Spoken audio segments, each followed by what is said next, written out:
Buenas tardes, doctor. Buenas tardes, compañeros. En esta oportunidad le vamos a hablar sobre los bloqueadores neuromusculares. Como sabemos, los bloqueadores de la motilidad van a actuar a dos niveles. A nivel del sistema nervioso central, que van a ser los relajantes musculares centrales, que van a actuar sobre el cerebro y la médula espinal, y los que nos importan ahora, que son a nivel periférico, que son los bloqueadores neuromusculares, que van a actuar a nivel de la unión neuromuscular. Entonces, ¿qué son los bloqueadores neuromusculares? Los bloqueadores neuromusculares son fármacos curarizantes que van a interrumpir la transmisión del impulso nervioso desde el centro motor al músculo estriado, obteniendo la parálisis y relajación muscular reversible y dinámica. Estos fármacos van a actuar en la placa motora responsable de la contracción muscular. El neurotransmisor en esa zona es la acetilcolina, que interactúa con los receptores nicotínicos. La interacción de la acetilcolina con los receptores nicotínicos crea un potencial de acción denominado potencial de placa motora, el cual desencadenará los procesos intracelulares de movilización de calcio que van a culminar con la contracción muscular. Los bloqueadores neuromusculares van a actuar interfiriendo en la acción normal de la acetilcolina. Sus propiedades se descubrieron por la observación del efecto Curare. Después tenemos la transmisión simpática en la placa mioneural. Lo primero que debemos ver es la fisiología en este gráfico. Vamos a ver que en primer lugar tenemos la membrana presináptica, después la membrana posináptica, y en ese espacio que está entre estas dos vamos a tener la hendidura sináptica. También podemos ver unas vesículas que le encontramos en la parte del axón terminal que contiene un neurotransmisor, que es la acetilcolina. En la membrana posináptica vamos a encontrar a los receptores de la acetilcolina o receptores nicotínicos. Entonces, cuando viene la descarga de las vesículas, van a ir hacia la parte terminal y van a verter la acetilcolina en la hendidura sináptica, así como estos van a sus respectivos receptores. Una vez que se unen a los receptores, van a despolarizar la membrana y va a aumentarse la cantidad de calcio en el intracelular.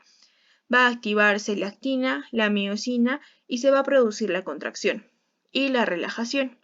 Este es el ciclo normal que va a suceder en cada uno de nosotros. Este sigue, en cambio, la forma de actuar de un bloqueador neuromuscular que va a competir con la acetilcolina, le gana y se une a los receptores nicotínicos, dejando a la acetilcolina en la hendidura sináptica, teniendo así como resultado el bloqueo neuromuscular. Después tenemos la clasificación. Los bloqueadores neuromusculares van a actuar a nivel de la membrana posináptica, bloqueando los receptores nicotínicos. Entonces vamos a tener a los bloqueadores no despolarizantes, que también van a ser llamados competitivos. Estos van a actuar ocupando los receptores nicotínicos, impidiendo que la acetilcolina se una a ellos y se active. En este caso vamos a tener al rapacuronio, al mibacuronio, a la tubocurarina, atracurio, cisatracurio, rocuronio, becuronio, a la galamina, al pancuronio, al pipecuronio y al doxacuronio. Estos van a ser los más utilizados en terapéutica. Después tenemos a los bloqueadores despolarizantes. Estos se unen y activan a los receptores nicotínicos, manteniendo a la placa motora terminal en un estado de despolarización persistente, tornándola refractaria a la llegada de nuevos impulsos nerviosos. Los principales van a ser la succinilcolina y el decametonio. Después tenemos una clasificación por el tiempo de acción. Primero vamos a tener a los de acción breve. Dentro de estos tenemos a tres. El mibacurio, que el inicio de acción va a ser de 2.5 minutos y la duración va a ser de 15 a 20 minutos. La eliminación se va a dar por hidrólisis por colinesterasas plasmáticas. Después tenemos al rocuronio, que el inicio de acción va a ser de 1 a 3 minutos y la duración de acción va a ser 31 minutos, dentro de un intervalo de 15 a 85 minutos. La eliminación se va a dar por metabolismo hepático y eliminación renal. Después tenemos a la succinilcolina, que el inicio de acción va a ser de 30 a 60 segundos. La duración de acción de esta va a ser de 5 a 8 minutos. La eliminación se va a dar por hidrólisis por colinesterasas plasmáticas. Después tenemos a los de acción intermedia. Vamos a tener al atracurio. El inicio de acción va a ser de 2.5 a 5 minutos. La duración de acción es de 20 a 45 minutos y la eliminación se va a dar por degradación de Hoffman y por hidrólisis por colinesterasas plasmáticas. Al igual que el cisatracurio, que el inicio de acción va a ser de 2 a 3 minutos, la duración de acción va a ser de 30 a 40 minutos y la eliminación va a ser igual a la del atracurio. Tenemos al pancuronio, que va a ser el inicio de acción de 2 a 3 minutos, la duración de acción va a ser de 60 a 90 minutos y la eliminación va a ser por eliminación renal, metabolismo y depuración hepática. Y el becuronio va a tener un inicio de acción de 2 a 3 minutos, duración de acción de 60 a 90 minutos y la eliminación se va a dar de la misma forma que el pancuronio. Los de acción prolongada vamos a tener a 3. Primero al doxacurio, que el inicio de acción es de 6 minutos, la duración de acción es de 100 minutos dentro de un intervalo de 39 a 232 y la eliminación va a ser mediante eliminación renal, metabolismo y depuración hepática. El pipecuronio, que va a tener un inicio de acción de 2.5 a 5 minutos, una duración de acción de 75 minutos dentro de un intervalo de 35 a 175 y la eliminación va a ser igual a la del doxacurio. Y por último, a la tubocurarina, que el inicio de acción va a ser de 3 a 5 minutos. La duración de acción va a ser de 70 a 90 minutos y la eliminación se va a dar por eliminación renal y depuración hepática. Continuamos con la farmacoquímica. Vamos a tener primero a los bloqueadores neuromusculares no despolarizantes, que en la mayoría son compuestos de amonio cuaternario y más raramente van a ser aminas secundarias o terciarias. Estas van a ser moléculas voluminosas, rígidas, generalmente de tipo aromático o heterocíclico. Y es por eso que también se les va a conocer como paquicurares. Después tenemos a los bloqueadores despolarizantes, que van a ser moléculas alifáticas y ligeras, que van a poseer una estructura más flexible que va a permitir la libre rotación de sus enlaces. En el caso de los bloqueadores neuromusculares no despolarizantes, se va a dividir según su naturaleza química en 3. En compuestos benzilizoquinólicos que tienden a estimular la liberación de la histamina a dosis terapéuticas y a producir hipotensión. Dentro de estos tenemos a la tubocurarina, al curonio, atracurio, metocurina, que su otro nombre va a ser la dimetiltobucurarina. Después tenemos al mibacurio, al doxacurio y al cisatracurio. Después, la otra clasificación va a ser compuestos esteroides, que van a ser derivados del pancuronio, que tiene efecto vagolítico y tiende a producir bradicardia. Este no va a liberar histaminas. Dentro de este grupo tenemos al pancuronio, pipecuronio, rocuronio, becuronio y rapacuronio. Y por último tenemos a las aminas cuaternarias, en la cual vamos a tener a la galamina. En los bloqueadores neuromusculares despolarizantes tenemos a la succinilcolina y al decamentonio. En la succinilcolina vamos a tener que es un éster dicolino del ácido succínico que corresponde a 2 moléculas de acetilcolina unidas por radicales cuaternarios.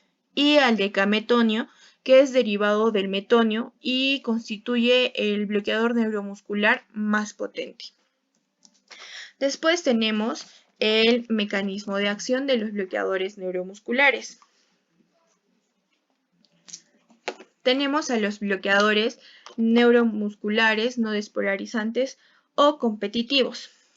Estos van a poseer una estructura similar a la acetilcolina y son afines por el mismo receptor, pero en este caso van a carecer de la actividad intrínseca, por lo tanto van a actuar como antagonistas competitivos de la acetilcolina, ocupándose de los receptores nicotínicos pre- y postsinápticos de la unión neuromuscular. Para que el bloqueo muscular en este caso sea clínicamente evidente, se necesita que se bloqueen más del 80% del total de los receptores nicotínicos.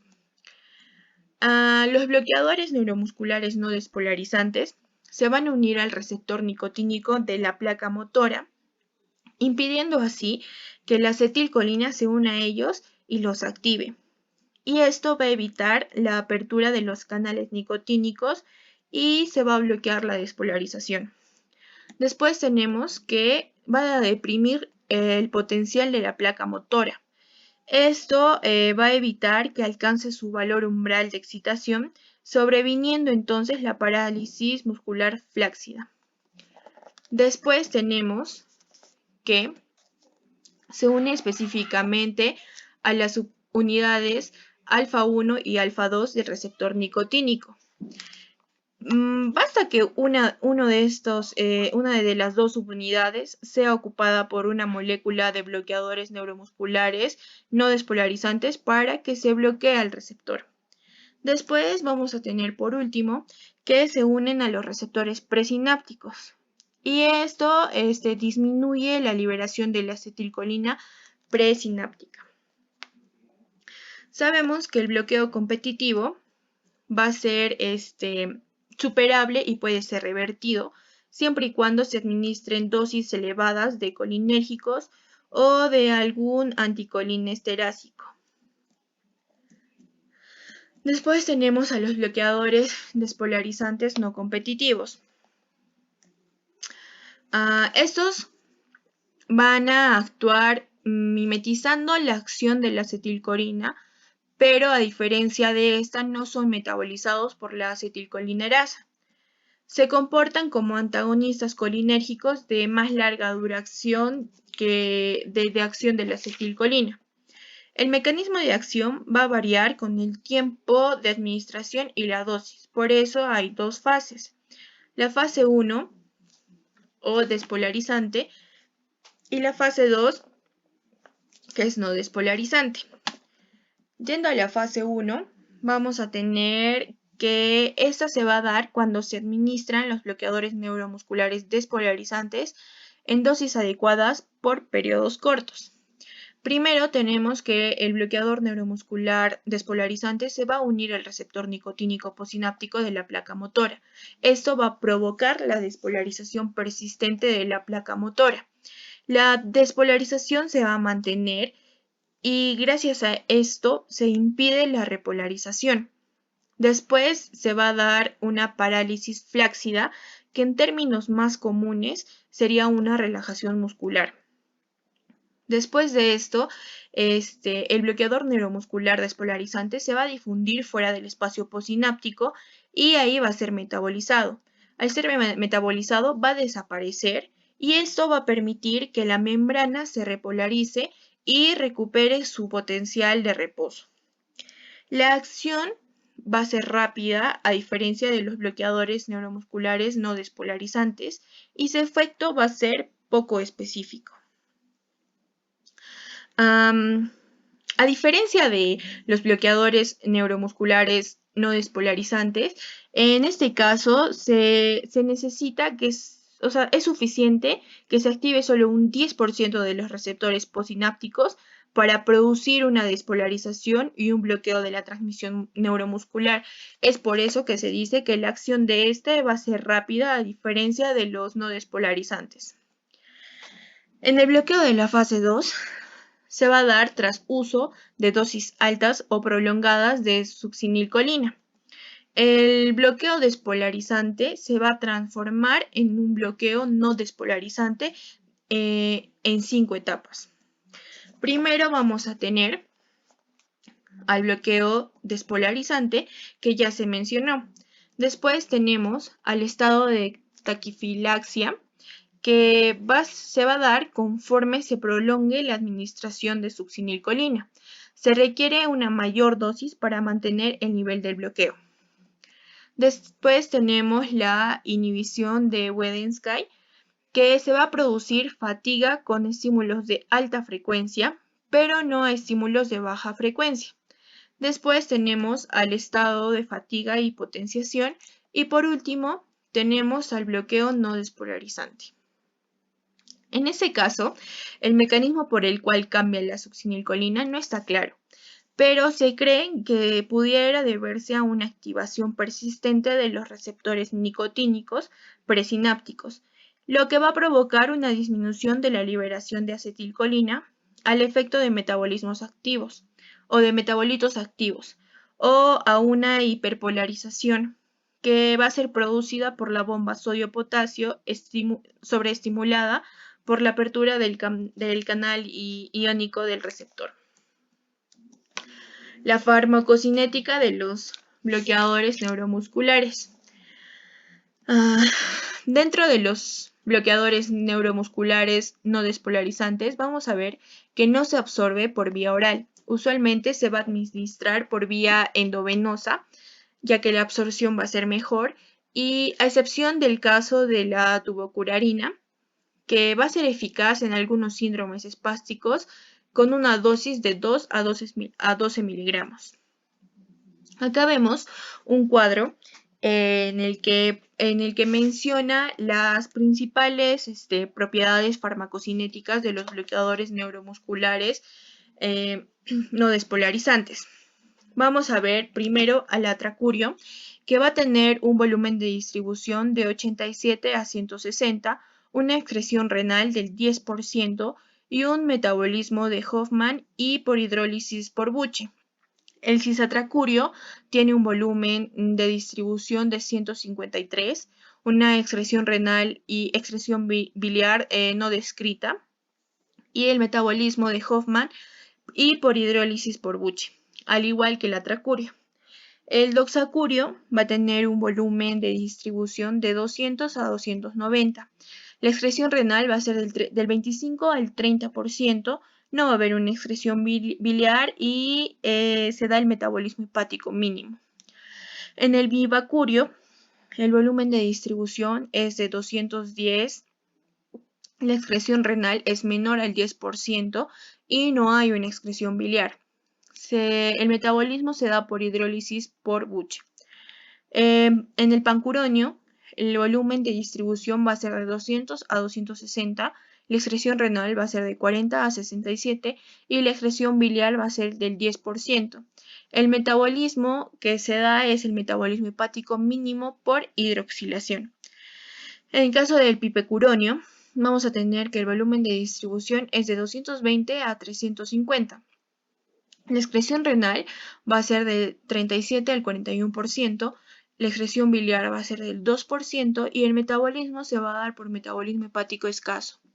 El rocuronio tiene un volumen de distribución de 207 a 280, una excreción renal del 9%, una excreción biliar del 54% y el metabolismo va a ser por metabolismo hepático escaso. La tubocurarina va a tener un volumen de distribución de 997 a 450, una excreción renal de 45 a 63%, una excreción biliar del 12% y el metabolismo se va a dar por metabolismo hepático escaso, al igual que el rocuronio y el pipecuronio. Y por último, el becuronio va a tener un volumen de distribución de 199 a 260, la excreción renal va a ser del 15% al 18%, la excreción biliar es del 40% y el metabolismo va a ser hepático parcial. Después tenemos al bloqueador neuromuscular despolarizante. Vamos a tener que la vía de administración de este va a ser endovenosa.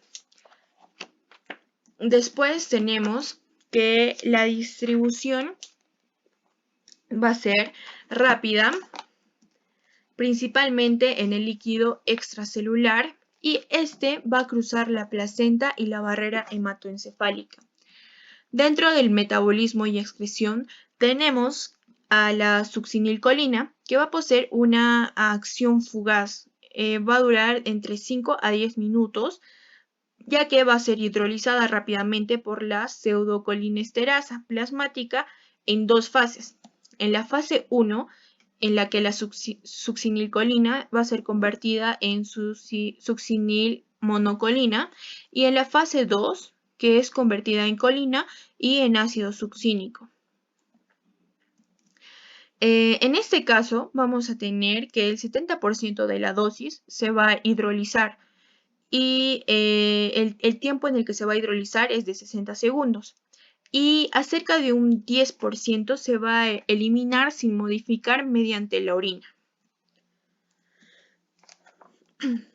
Tenemos un cuadro de comparación de los efectos de los bloqueadores neuromusculares, en los que vemos algunas características y cómo actúan.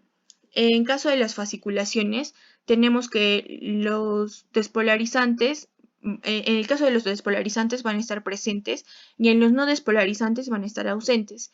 La respuesta tetánica no se va a debilitar en el caso de los despolarizantes, y en el caso de los no despolarizantes va a ser todo lo contrario, ya que se debilita. En la potenciación post-tetánica vamos a tener que en los despolarizantes es menor que a comparación de los no despolarizantes, que va a ser mayor.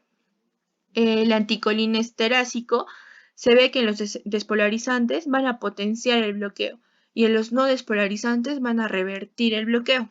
La dosis adicional de bloqueadores neuromusculares no despolarizantes, en el caso de los despolarizantes van a ser antagonismo y en los no despolarizantes va a ser una potenciación. Y las dosis repetidas en los despolarizantes pueden inducir a un bloqueo de fase 2, y en caso de los no despolarizantes no va a haber alteración alguna. Después tenemos los efectos farmacológicos.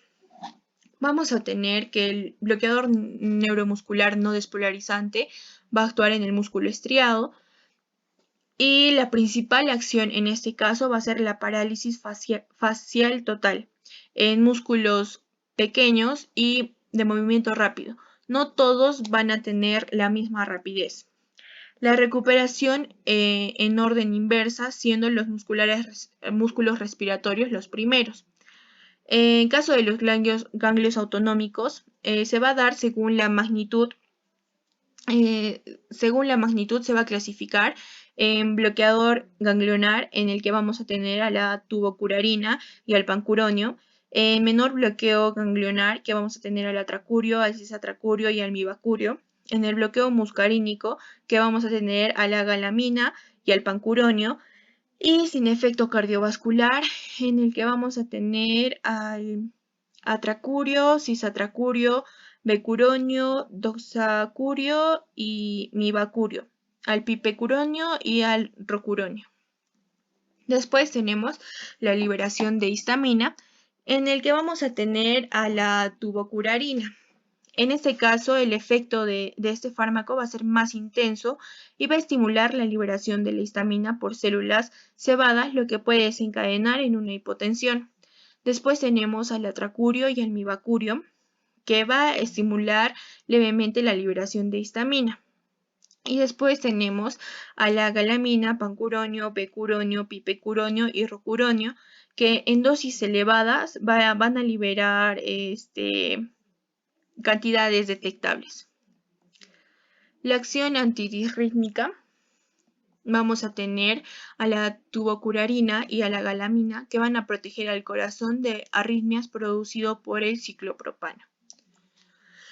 Después tenemos a los bloqueadores musculares despolarizantes.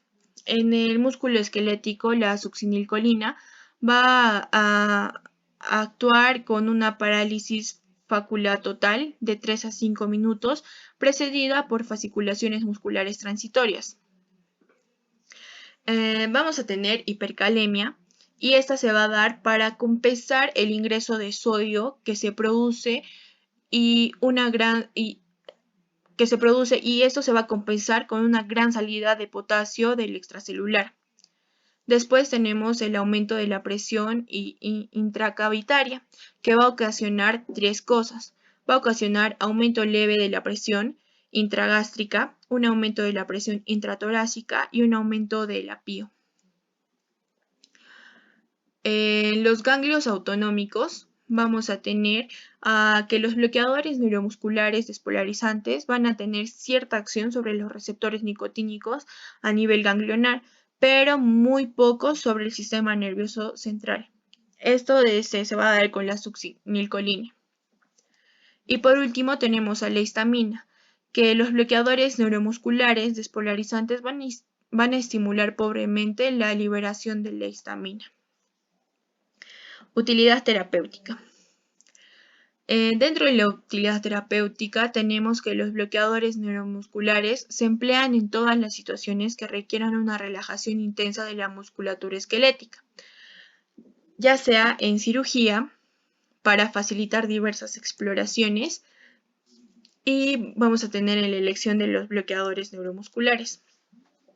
En caso de la cirugía, van a ser necesarios en cirugías intraabdominal e intratorácica para que haya una relajación muscular. Esto va a permitir que se utilicen menos dosis de anestésicos y va a minimizar el riesgo de depresión del sistema nervioso central, del sistema respiratorio y del sistema cardiovascular. En el caso de facilitar diversas exploraciones, tenemos el caso de la intubación endotraqueal, laringoscopía, la broncoscopía, la intubación endotraqueal. Y también tenemos en los traumatismos y ortopedia, ya que va a facilitar la manipulación de los huesos y las articulaciones, y esto nos va a dar una reducción de las fracturas. Y también se usa en las terapias del electroshock. La elección de los bloqueadores neuromusculares se hace en función de la duración de su acción y tipo del metabolismo, así como en las condiciones del paciente. Vamos a tener que, considerando una duración, menos de 15 minutos se va a dar el mibacurio y más de 90 minutos el pipecuronio o doxacurio. La succinilcolina va a ser un relajante muscular de menor tiempo de latencia, eso significa de 30 a 60 segundos. Y el becuronio va a ser un bloqueador neuromuscular no despolarizante con una duración inmediata y versátil. Las contradicciones y precauciones. En caso de la tubocurarina, está contraindicada en asmáticos. La galamina está contraindicada en insuficiencia cardíaca, ya que puede producir una taquicardia. En el caso de la succinilcolina, está contraindicada en concentraciones anormales bajas de pseudocolinesterasa. También se contraindica en miastenia gravis. Los bloqueadores neuromusculares despolarizantes tienen una contraindicación cuando existe la liberación excesiva de potasio. Esto se da en traumatismos o quemaduras graves. Se debe usar con precaución en pacientes seniles con deterioro de función hepática o pulmonar. No se usa si no se dispone de un respirador mecánico u oxígeno.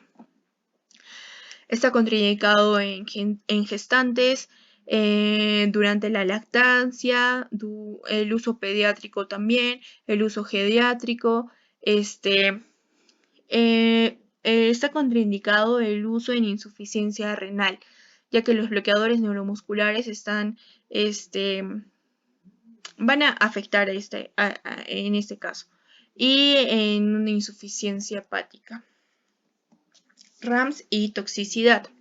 Los bloqueadores neuromusculares despolarizantes, en el caso del músculo esquelético, las fasciculaciones son habituales en adultos musculosos y menos frecuentes en los niños. En el tracto gastrointestinal se va a dar émesis y aspiración gástrica debido al aumento de la presión intragástrica durante las fasciculaciones. En el caso oftálmico va a haber un aumento de PIO, y esto se va a evitar en heridas del globo ocular. En el sistema nervioso central se va a aumentar la PIC, que se va a usar en precaución en trauma o tumor intracraneano. Cardiovascular en bradicardia sinusal y taquicardia. Respiratorio en disnea, broncoespasmo, depresión respiratoria. En hipertermia maligna, en la alteración autosómica dominante del músculo esquelético ocasionada por deficiencia del receptor de rianodina. En caso de la hipercalemia, el nivel de potasio se va a incrementar en 0.5 miliequivalentes por 7 litros. Y en otros casos se va a dar en hipersensibilidad y taquifilaxia. En caso de los bloqueadores neuromusculares no despolarizantes, en el sistema cardiovascular, la galamina y el pancuronio puede provocar taquicardia y aumento de presión arterial, y la tubocurarina es común que se va a dar una bradicardia. En la piel va a haber un rubor, un eritema, prurito u urticaria. Y otro sería apnea prolongada relacionada con la dosis, sibilancias, aumento de las secreciones bronquiales. La intoxicación, vamos a tener intoxicación. En caso de los bloqueadores neuromusculares despolarizantes, se va a presentar con dosis excesivas en sujetos normales o con dosis comunes en pacientes hipersusceptibles a la succinilcolina. El trastorno muscular se va a dar mialgias generalizadas luego de 12 horas de administración. El tratamiento es de parálisis respiratoria, se hace con el respirador artificial e intoxicación. Y en intoxicación por bloqueadores neuromusculares despolarizantes no son útiles los anti-CHEP. La intoxicación por bloqueador neuromuscular no despolarizantes se va a producir con dosis excesivas o por infusión endovenosa demasiado rápida con tubocurarina. Los síntomas van a ser depresión respiratoria hasta llegar a la apnea, que puede ser acompañada con una caída de la presión arterial hasta llegar al shock. El tratamiento frente a la apnea se realiza mediante una intubación traqueal y respiración artificial con oxígeno. Se tiene que contrarrestar las acciones de los bloqueadores neuromusculares mediante el uso del anti-CHE, neostigma, y el antimuscarínico que provoca el anti-CHE. Las interacciones medicamentosas. Los bloqueadores despolarizantes y no despolarizantes van a tener interacciones medicamentosas. En el caso de analgésicos narcóticos, se va a dar una intensificación de la depresión respiratoria. Con anfoteresina B va a ser mayor la respuesta al bloqueador neuromuscular y secundaria a la hipopotasemia producida por la anfoteresina B. Los antibióticos antígenos polipeptídicos va a haber una intensificación del bloqueo neuromuscular. En caso de las lincosamidas y tetraciclinas, se va a dar una intensificación del bloqueo neuromuscular. En el magnesio parenteral, una intensificación del bloqueo también neuromuscular. Y en la quinidina o sales de quinina, se va a dar una intensificación o prolongación del bloqueo neuromuscular, depresión respiratoria y apnea. Los bloqueadores neuromusculares despolarizantes vamos a tener que va a tener interacciones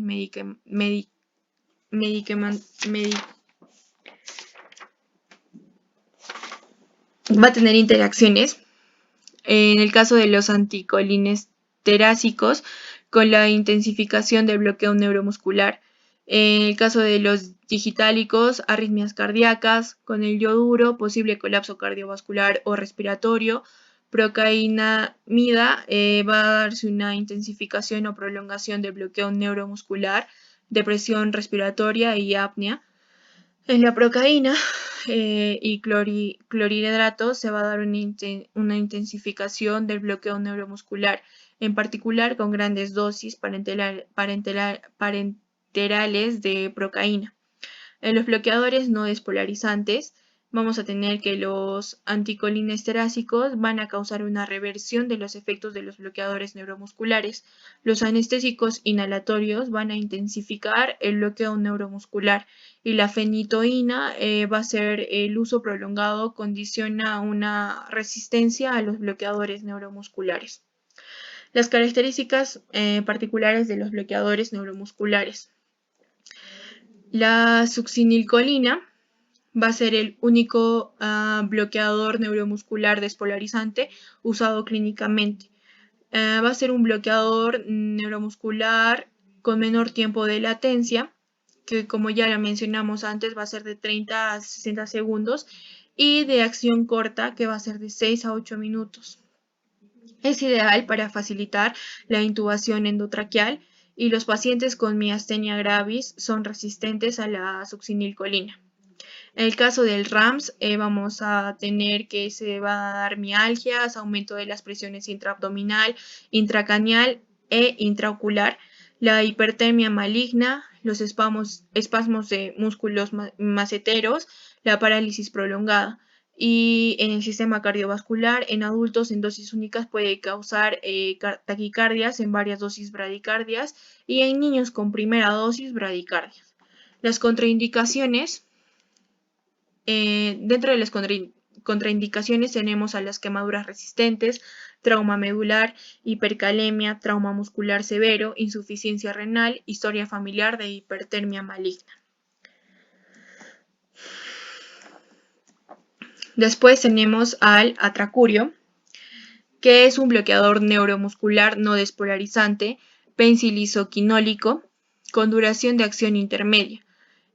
Su duración de acción va a ser de 30 minutos. El metabolismo se da mediante dos formas, que es la vía Hoffman, que es la degradación espontánea no enzimática a pH y temperatura fisiológica, y mediante hidrólisis éster, que es mediada por esterasas no específicas.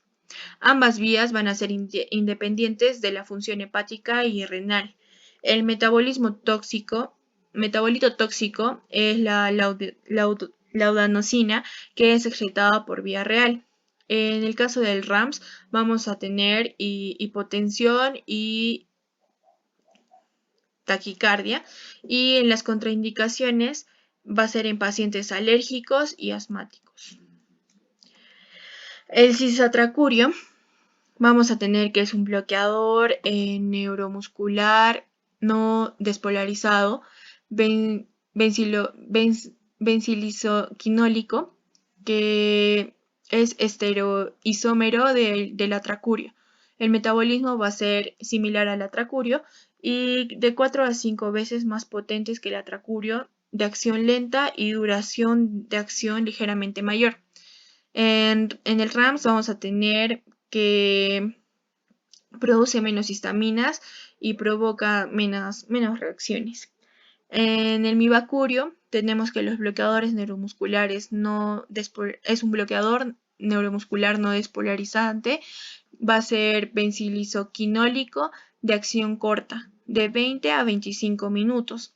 El metabolismo se va a dar por hidrólisis por la butiricolinesterasa plasmática y la indicación es anestésica pediátrica.